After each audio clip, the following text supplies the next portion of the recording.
The the depraved and disgusting downfall of WWE's owner, Mr. McMahon. It feels like every other day we see someone throw their entire life's work away because they use their money and power to fulfill their darkest desires. Vince McMahon was the mastermind who bought his father's He technically got away with it because he never went to jail.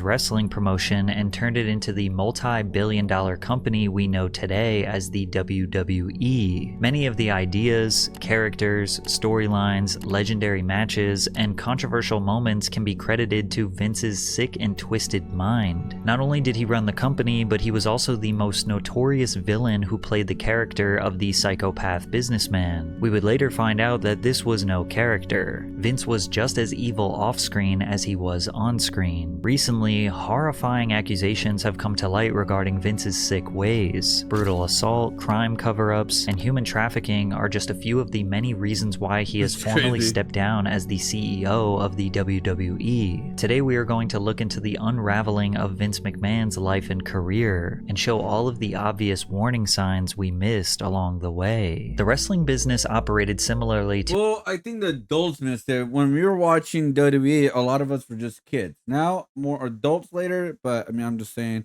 especially around the Attitude Era, I think there's a lot of signs in the Attitude Era, my opinion. gangs in the 60s, 70s, and 80s. The United States had defined territories that different wrestling federations controlled. Vince McMahon's father, Vincent, owned the Worldwide Wrestling Federation, which controlled the northeast region of the United States. Can you believe it? Back in the day, when wrestling was like starting out and everything, you couldn't go anywhere else, or unless you got the permission. It was literally like a gang. Like, yeah, the WCW, you had WWA, you had WWF at the time, right? Federation. AWA, ECW. There's a bunch of other ones. They each have their own territory, and you weren't allowed to go to another territory because you're like poaching a talent away from where they're from, pretty much. And that was like literally started like kind of like the wrestling wars, I guess you could say. Instead of working together like nowadays, they work more together than before. Oh man, back in the day, it was like damn wrestling gang violence. This was home to stars like Bruno Sammartino. You also had the Mid-Atlantic region, which covered Virginia and the Carolinas, home to Ric Flair, and the world-class wrestling promotion in the South, which was home of the Von Erich brothers. Wrestling had nowhere near the mainstream popularity it does now. There wasn't much money in the business, so each promotion was protective of their territory. You only promoted shows within the territory you controlled. The National Wrestling Alliance was a governing body that protected the territorial integrity of the promotions. They also helped with talent acquisitions, cross promotions, title matches, etc. Vincent McMahon Sr. was an honest, hard-working man who traveled the country developing relationships with the heads of other promotions. Vince was And Mr. McMahon destroyed all of it and went for power. Was enamored with the world his dad created, and one day dreamed of taking over the business, but his father didn't like that idea. Vince lets his father know that he wants to wrestle.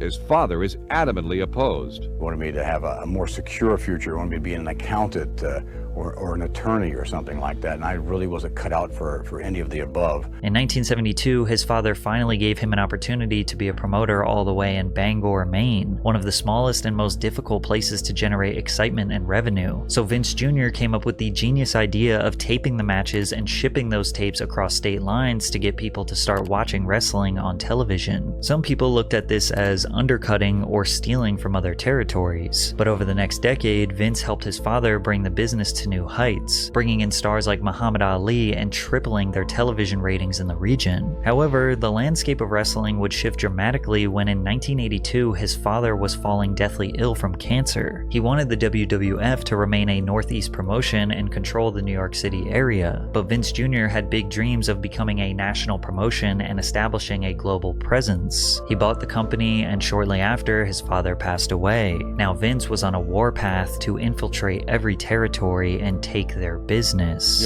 But before we dive deeper into Vince's evil plan, it's becoming more difficult to protect yourself online. Scammers are becoming more sophisticated, and it's Yup. almost impossible to keep yourself safe. That's why I've partnered with Guardio. Guardio is a cross-platform solution that creates a secure environment for its users as they surf the web. Guardio detects and blocks phishing links and scams and prevents you from falling victim to them. After installing Guardio, a free security scan will detect any existing threats found on your device, and once you activate your account, these threats will be eliminated. Guardio will also notify you in real time once your data is leaked somewhere on the web. These leaks happen daily, so you'll be ahead of the scammers in cases where your passwords or credit card are exposed. Get Guardio now to protect your online browsing information. When wrestling was real. Shut up. Wrestling will always be real. Don't ever say that to me, man. Avoid installing malware and falling victim to scams, and get real-time alerts when your information could be at risk. Use the link in the description or go to guard.io/patrickcc and get 20% off the monthly subscription. Thanks, Guardio. And that started with Andre the Giant. Standing at 7 foot 4 inches and over 500 pounds, Andre was a sight to behold, and everyone around the world was eager to watch him compete. While working for Vincent, Andre would travel across territory lines and get paid a fee to help draw bigger crowds to smaller promotions. Hulk Hogan was another traveling star who was based out of Florida but would cross territory lines for a fee. But when Vince took Hulk Hogan was an asshole, and he was one of the reasons why a lot of wrestlers did not make it in the business.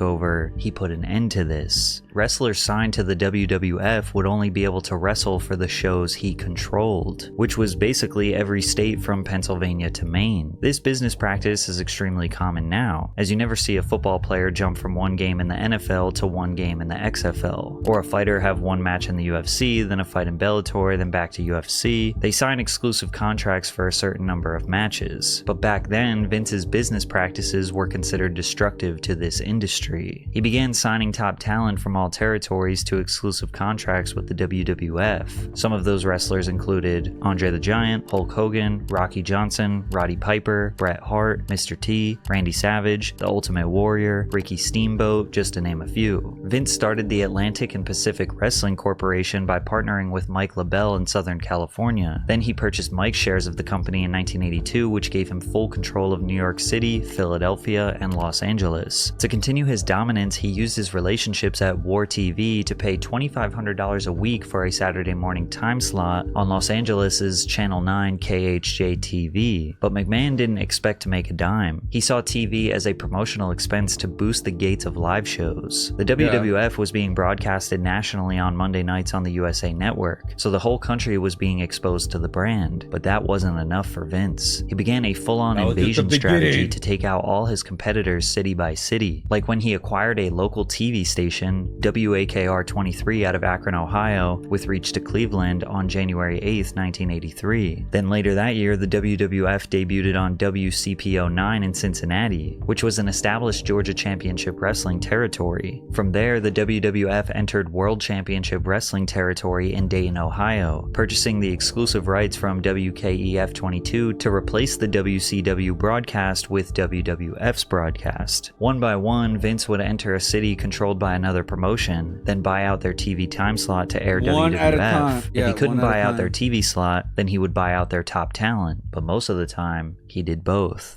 On an infamous day now known as Black Saturday, July 14th, 1984, Vince McMahon appeared on the Saturday time slot on TBS that regularly featured Georgia Championship Wrestling for over a decade. Vince walks on screen after purchasing the company in the time slot to basically flex and say the World Wrestling Federation is now taking over. It is indeed a pleasure to be associated with WTBS, and we promise to bring you the greatest in professional wrestling entertainment in the world today. Jim Ross, a legend known for being WWE's commentator in its golden years, said he once overheard several NWA promoters considering getting McMahon killed while in the stall of a public bathroom. In those days, it was like when you, from their standpoint, invaded their territory.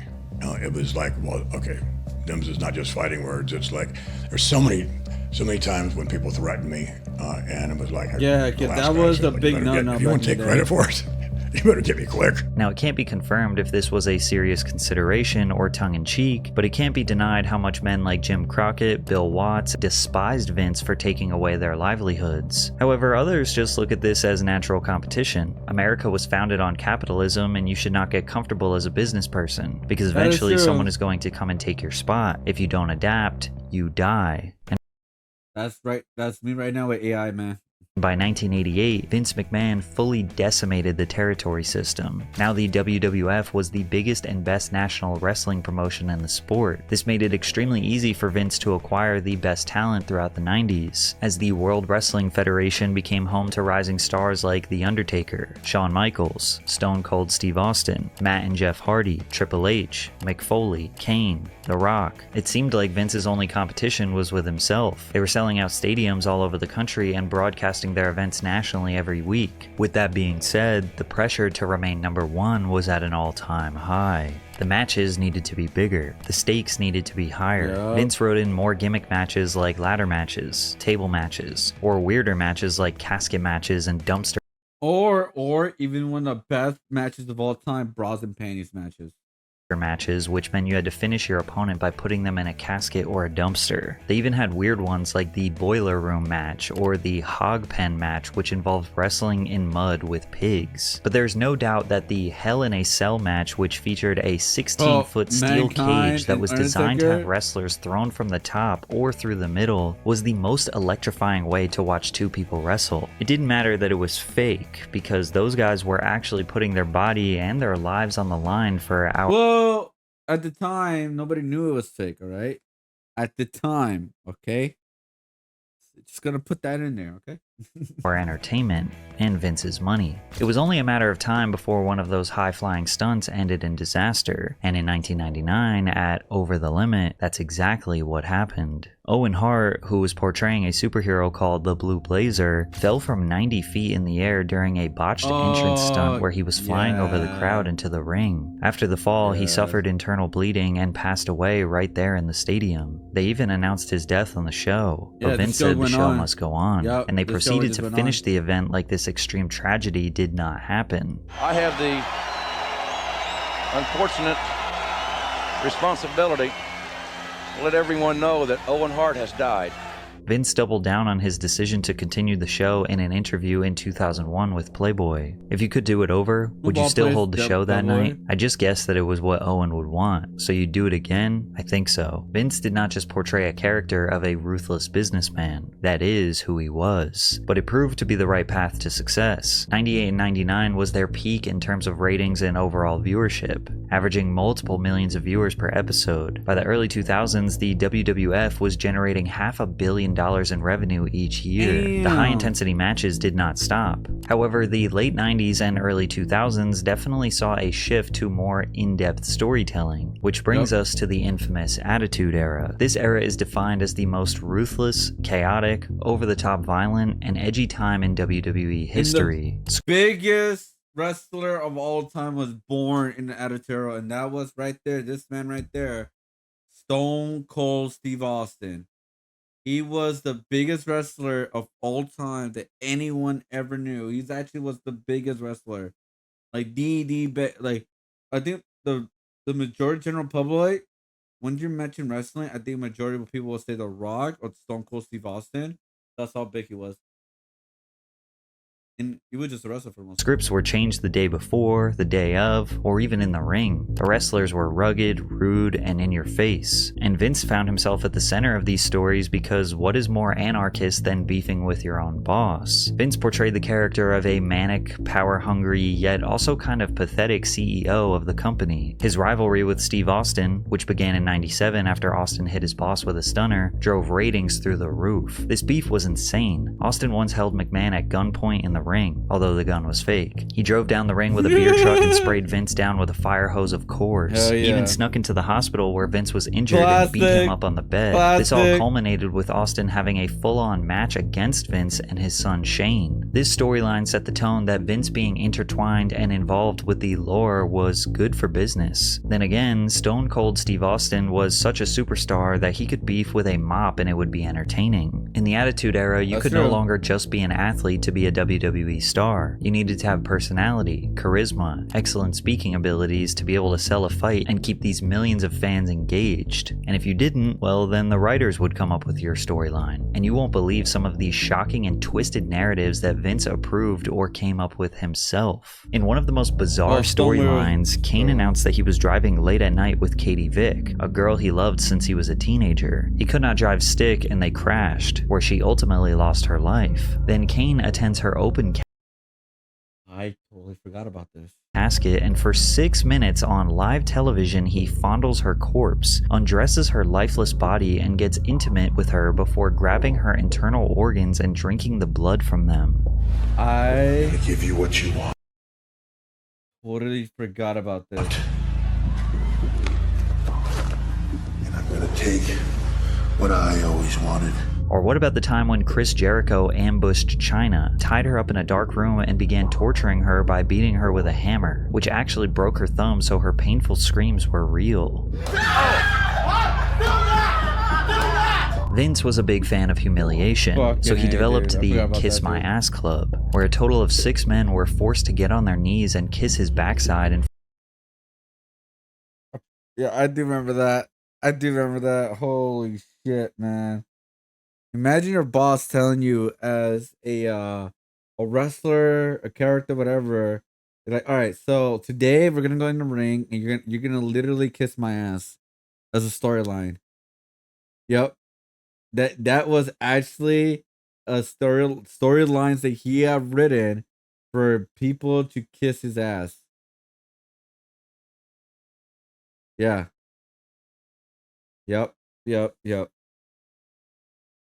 front of millions of people. Most of the time this was to save their job, or just to embarrass them on a power trip. I should also note that Vince gave the world the satisfaction of being humiliated, as he scripted himself getting his face shoved in Rikishi and the Big Show's backsides. Now most people like to default to all of this being entertainment.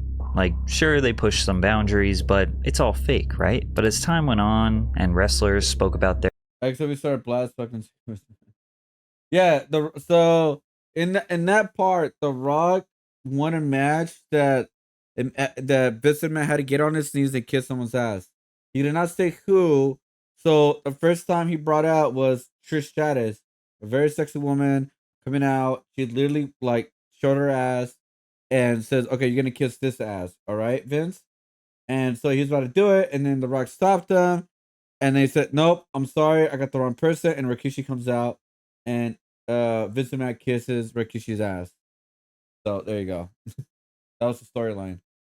their behind-the-scenes experiences and Vince McMahon being accused of sexual assault and trafficking women. Some of these storylines felt more like a glimpse into the reality of Vince McMahon's private life. Vince often used his daughter, Stephanie, for his dark storylines, probably because her loyalty convinced her to never say no to him. Like when she was going to get married in the ring to her fiancé Test, only for Triple H to interrupt the wedding with a video of himself drugging, kidnapping, marrying, and then sleeping with Stephanie while she was unconscious, which led to this infamous promo.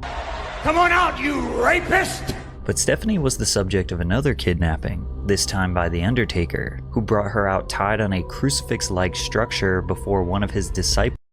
So were kids get me too, Vince? Technically, yeah. I mean, because he had to do it. I mean, they all had to do it, or else they didn't do it, they would get fired. Yeah. Vince McMahon did use his daughter a lot. Began ordaining the marriage. In a promo that fans now believe is more of an admission of Stephanie's reality, she says that Vince trafficked his own daughter. Stephanie also admitted that he attempted to push an incest angle. My dad did approach me about wanting to be the father of my baby in a storyline for TV. I forgot. Yeah, so Vince wanted to create some weirdo, crazy upon crazy storylines, man. TV, which again is only the second time I've ever actually said no to him for something he wanted to do, and that one was just a little too gross. Actually, it's completely disgusting, and I don't find the entertainment value in it at all. But that didn't stop her from kissing him on the mouth. Wait, what? Yeah, I'll think about it. Wait, what? I do not remember that. But Vince just could not stop coming up with tropes that involve men preying on women. Vince came What? up with I a did not know storyline that. for Diamond Dallas Page to stalk The Undertaker's wife. Oh, DDP yeah, I says to remember this that. day he regrets agreeing to be a part of this narrative. What I should have done was shook everyone's hands and said, I love the idea, but not for DDP. A few years later, this is what Vince said he was going That actually killed his character, by the way. That storyline was so bad, it really like put him. Yes, he was one of the top guys in WCW.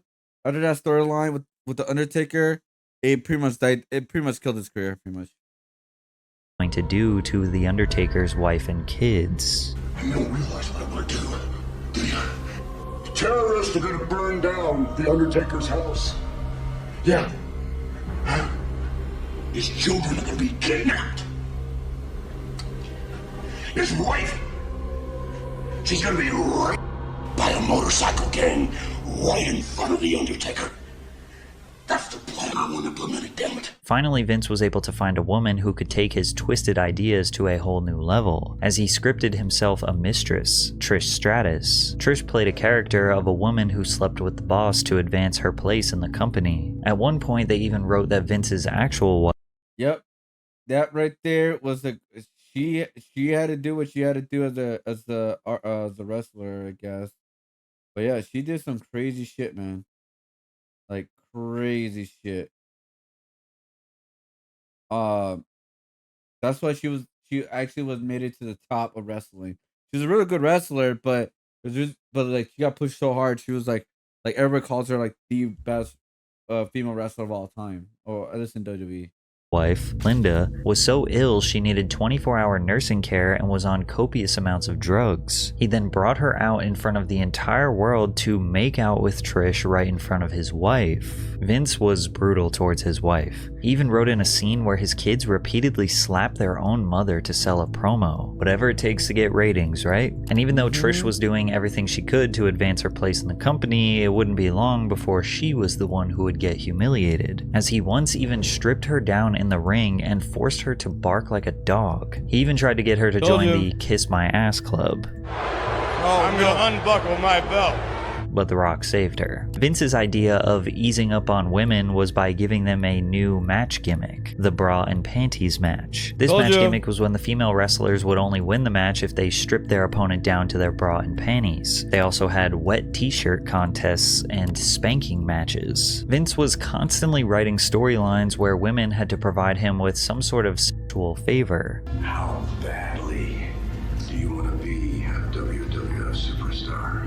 Tori Wilson spoke recently about how she never wanted to play the sexy role and how she tried to convince writers to get her to do more stunts. Fit Finley was amazing putting matches together and just trying to make us look the best he could. Yeah. And I often would ask him if I could please get thrown into the stairs or like crazy, not crazy things, but like, you know, I just really wanted to get hurt. Yeah, there's this like baseball slide into a chair, like it's some part of your Hall of Fame reel, and I'm like, oh my gosh. Stuff like that. So like I wanted to do more of that, but it was I was like laughed at. Ultimately, being constantly forced to do these raunchy matches and skits that only showcased her sexuality made her despise the business long after she retired. But there's also something about wrestling that has always felt super dark to me, and like I'm just really sensitive to it. So like I say no to a lot of signings because I feel like that darkness, and it doesn't feel good. Yeah. It's taken a long time. I didn't watch wrestling. I didn't want anything to do with wrestling for many years after I left. Mostly because why is it not working? I just had like a certain amount of like PTSD. Oh, you remember from, those? Like, yeah. being so vulnerable out there and feeling like I was put in this kind of like raunchy role that wasn't me. So while most people thought that these raunchy matches, risque promos, and twisted narratives were just Vince McMahon going over the top to boost ratings, we found out 2 decades later that it was even darker behind the scenes. Oh yeah, this is a very sad story. Yeah, so she pretty much like something happened to her. So the WWE used to do a show yearly to go to the army and do a wrestling show in front of the army, right? The U.S. Army and stuff like that. Well, supposedly Well, he's pretty much gonna tell you what happened. He's pretty much gonna say It was so bad for Ashley Massaro that it ended her life. Yep. Massaro was first introduced to the WWE in 2005 when she met a casting director during a swimsuit pageant searching for contestants for the upcoming 2005 Raw Diva Search competition. She decided that this was the right decision to finally shoot for her dream job as a WWE wrestler. Upon winning, she received $250,000 and a one-year contract with the WWE. Ashley faced significant challenges during her early WWE career. August 22, 2005, she was attacked backstage by fellow divas Candice Michelle and Tori Wilson, leaving her with a back injury. Despite this, she recovered and won the first ever 3-on-2 bra and panties match. After this, she continued to appear in the promotion, but later suffered a severe leg injury on February 20th during a women's battle royale against Mickie James. The injury included a spinal fracture, a severed nerve, and multiple broken bones, requiring a metal plate and screws be put in during surgery. After recovering, she returned until 2008, where she asked to be released from her contract due to her daughter having medical problems. For years, Ashley would be relatively out of the spotlight until 2016, when she would join a class action lawsuit against the WWE, alleging Vince was a part of one of the most horrifying crime cover-ups in history. Ashley Massaro was a strong supporter of the US military and was enthusiastic about opportunities to meet and help the troops. So in 2006, Ashley was excited to be selected to go to Kuwait for their annual Tribute to the Troops tour. However, the tour started off with issues. In Saudi Arabia, Massaro experienced harsh treatment from several men because of cultural reasons which made her uncomfortable. And after arriving in Kuwait, she began suffering from menstrual cramps and was taken to a military base for dehydration treatment. At the base, she was given an IV, and later a man wearing an orange t-shirt and cargo shorts, claiming to be a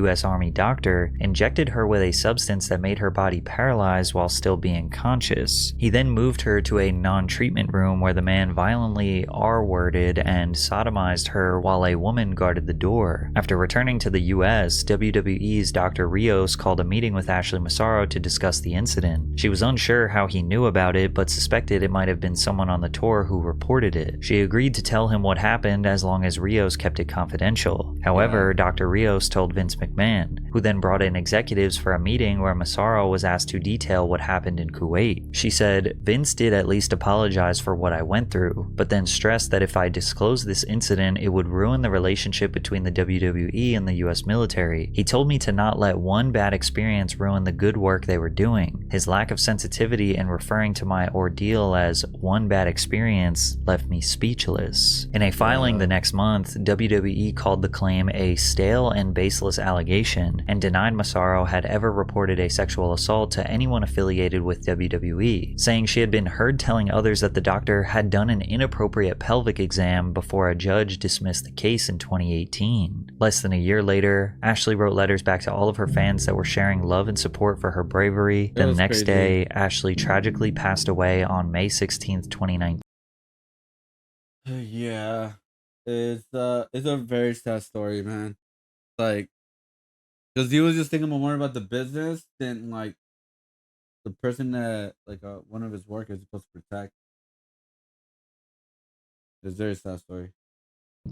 She was 39 years old and is survived by her daughter. An important statement that Ashley made during this lawsuit was never released to the public until 2024 to back up Vince's new allegations by Janelle Grant, which we'll get to in a second. Ashley's statement said the following: "During my time with the WWE, I had observed Vince McMahon making out with other divas in the locker room, but he never paid any attention to me, and I assumed I was not his type. This changed after my Playboy cover was released. I was fortunate enough to be allowed to fly on the company jet and stay at the same hotels as the executives for a period of time. On one of these occasions, Vince was attempting to get me alone with him in his hotel room late at night, and I felt extraordinarily uncomfortable. He began calling the hotel room phone and my cell phone non-stop. I called Kevin Dunn, a producer, to explain the situation, and he said I should tell Vince I was not feeling well and would see him on TV the next day, so I did. Immediately after that night, Vince started writing my promos for me. Vince does not write promos for female wrestlers. That is the job of the creative department, and he certainly wouldn't have, under any normal circumstances, written a promo for me, but he did, and the promos were written with a clear intention of ruining my career. In addition, after that night, each time I walked by him, he would make vulgar sexual comments that were clearly designed to make me uncomfortable. These claims can be backed up by former boyfriend and wrestler Paul London, who said that Vince was constantly putting predatory pressure on her.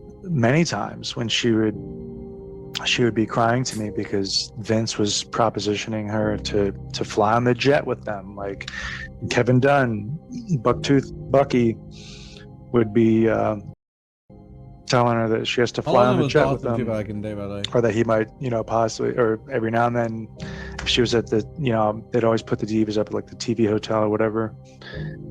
He'd be knocking on her door and trying to get her to answer, and it's just like, I'm shocked this Vince stuff is just now coming out. The walls were slowly closing in on Vince McMahon. He was able to escape Ashley Massaro. Yeah, he was actually he actually came back, but then more stuff came out, and so he had to been fired.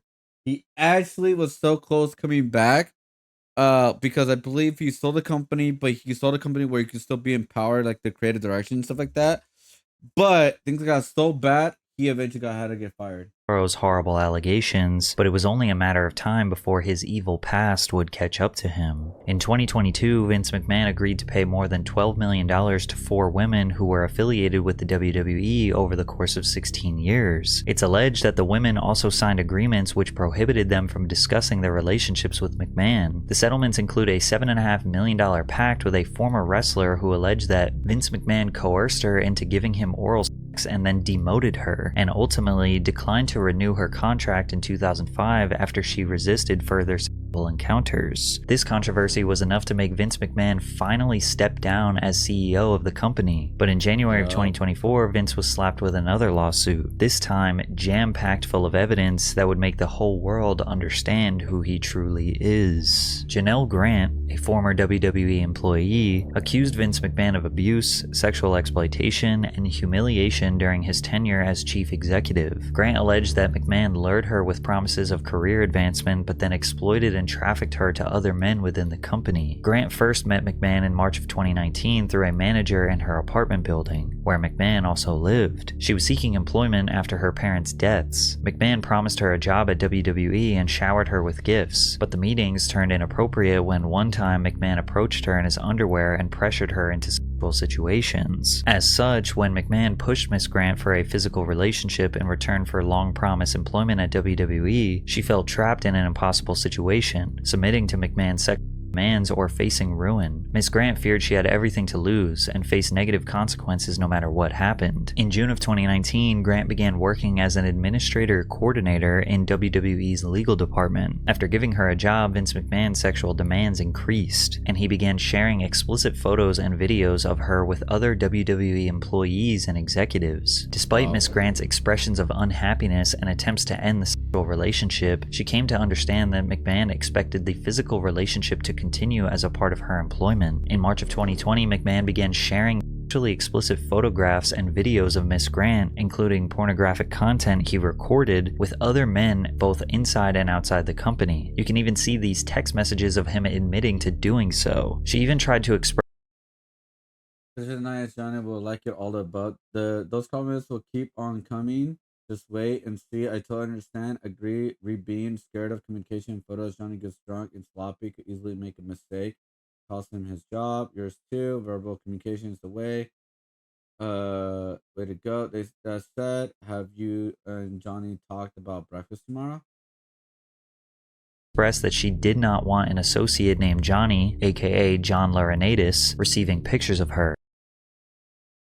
The lawsuit then goes on to describe not one or a few, but countless extremely detailed situations in which Vince used his power to break her down, exploit her sexually, demand and force her to give herself to him and his associates, whether it was by serving executives during work hours in offices or serving WWE superstars to keep them satisfied and prevent them from leaving the company. Control that can only be described as sexual slavery. If you read this text message, you can see an example of him trying to coordinate a schedule for his associates to take turns with this woman. Is that he's not the only one. Called me this afternoon being with his nice and hard. Okay, give me another week. I'll be ready. I'm feeling more like myself. It's not great, but it's getting better. Tell him soon. Crazy. By the way, Johnny wants Tuesdays. By the way, Johnny wants Tuesdays, but not this coming one. For the occasional Saturday, but maybe I can shift it to Thursday nights. Fucking Crazy, dude. only for her to respond that she does not want to and for him to keep begging. Multiple other text messages from Vince were shown in the lawsuit where he deeply explains his desire to traffic her to men throughout the industry. As one example of McMahon's extreme depravity, on May 9th, 2020, he defecated on Miss Grant during a threesome, and then commanded her to continue pleasuring his friend with feces in her hair and running down her back. McMahon and his friend actively resumed the threesome, which lasted over an hour and a half, while Miss Grant remained covered in McMahon's filth. Naturally, when people hear about allegations like this, they tend to consider the alternative. Maybe she wanted this. Maybe she liked this. Maybe she is just using him for a payday after consenting to this depraved lifestyle. And maybe in the beginning she did consent to these weird kinks. But it's very easy to see how these things can get out of control very quickly. A clear line between fantasy and reality needs to be drawn, and evidently that wasn't the case. Now, people will also wonder, how did this get so bad? Well, a lot of people downplay the impact of psychological manipulation and how people can lose themselves, go numb, and just start obliging to the demands of their abuser. The lawsuit also quotes Vince texting her saying, "I want to drive you lower and lower, so low that you beg me to sell you." In early 2022, Vince said that his wife Linda found out about he and Janelle's relationship and threatened a divorce, so he stopped all communication with her to save his marriage and avoid a public fallout. He demanded that she sign a non-disclosure agreement in which McMahon agreed to pay her $3 million to keep their relationship confidential. However, after the anonymous tip in 2022 that led to a board investigation and a multi-million-dollar payout to a few women, Vince stopped paying Janelle after the initial $1 million installment. Vince has vehemently denied any wrongdoing. He also put out a statement saying he and Janelle had a consensual relationship that lasted a little less than 3 years and ended in early 2022. He also added that Grant texted him explicit images of herself and messages expressing love for him, along with her wanting clothes and other gifts. We remain confident the evidence will prove Miss Grant's allegations are false and her complaint is nothing more than a fabricated, vindictive narrative from a disgruntled former girlfriend. But in July of 2023, federal prosecutors executed a search warrant for McMahon's phone and served him with a grand jury subpoena. And it seems like since then, which has now been a year, the feds have been building a case against him. Just a month ago, they asked Janelle if she would agree to essentially put her case on hold while they investigate him further. She agreed. So it seems like any day now the feds could present the world with years worth of evidence proving him to be the exact same depraved, disgusting, abusive, power-absorbed freak he conveyed himself to be on television for the past 35 years. Freaking weirdo. Who is Miss Grant? So she was a worker, aka kind of like a lawyer-ish kind of thing. That worked under Vince McMahon, and Vince McMahon uses power to, like, what it looks like right now. Allegedly, I guess I gotta say allegedly because he hasn't been found guilty of anything right now. That he uses power to manipulate her for sexual favors. It got to a point where he got turned on of seeing her with other men, like his because he had a wife, so it was a side girl. That even got to a point where like he was doing threesomes and all this kind of stuff, even like putting feces on her while still doing having threes. It was all over. Like, it's very fucking disgusting. Anyways, it got to a point where things got way too crazy. The wife found out about her, the Vince McMahon's wife, like he said, divorced, and so he said, "Okay, I'll pay you out $3 million. Sorry." And for you to stay silent, we won't have to talk about it. We could just move on with our lives. And that's it. That's all we're going to do. He paid $1 million. After that, he didn't when things were exposed that he was paying other women, not just her. And so he stopped the payment plan because of the exposure, the expose, whatever you want to call it. And that's how all the dominoes fell. And that's why he's pretty much like kind of F right now. He got fired from WWE. He's not being remembered in WWE. He's not being talked about in WWE. That's why he hasn't been inducted in WWE at all, like Hall of Fame. Pretty much his whole legacy is pretty much gone in WWE. Like, as much as possible, it's just gone. And right, I guess right now the FBI is working on a case against him right now. Yo, what up, Mateo? How's it going? Oh yeah, by the way, this is just barely my mute. What is up, Muty? I'm not mute. Yo, what up, Enclave? How's it going? How's it going? How's it going? I'm not mute. Am I mute? Hello, hello. Test, test, test. Oh, is the wasteland? It's pretty chill here. I'm chilling. Like a mutant? I forgot T at the end, man. I want to be a mutant, like an X-Men. Okay, that was lame. I'm sorry. Right now working on my Penguin Adventures artwork right now. We finished all the line work. We're about to finish some of the details on this piece, and we're gonna start coloring it. Yeah, welcome everybody. Oh yeah, and also guys, in an hour we're gonna play Marvel Rivals. If you guys want to get a code, oh no, like in half an hour actually, because you need some time to get the code. They're doing another code drop at 2 a.m. and then also more on the next day. So if you guys want to try to get a code of Marvel Rivals, you guys go to my Twitch channel. I believe there's drops there. If you guys want to get the drop. If you guys want to get into the like play the beta and all that. The biggest surprise of my life was wrestling fan was not seeing McMahon name mentioned in the Jeff. Oh god. Yeah, honestly, this is not even cross the service of all the bad stuff in WWE. By the way, it's like literally like Ric Flair does some crazy, disgusting stuff. I'm pretty sure even Shawn Michaels does some stuff too as well. If you knew how he was from back in the day, oh, like I said, Ric Flair and a bunch of other wrestlers like Brock Lesnar was even mentioned in the lawsuit that he talked about. And this, I'm surprised he didn't mention it here. Yeah, so there's a lot of stuff. There's just spread trash service on this whole case, pretty much.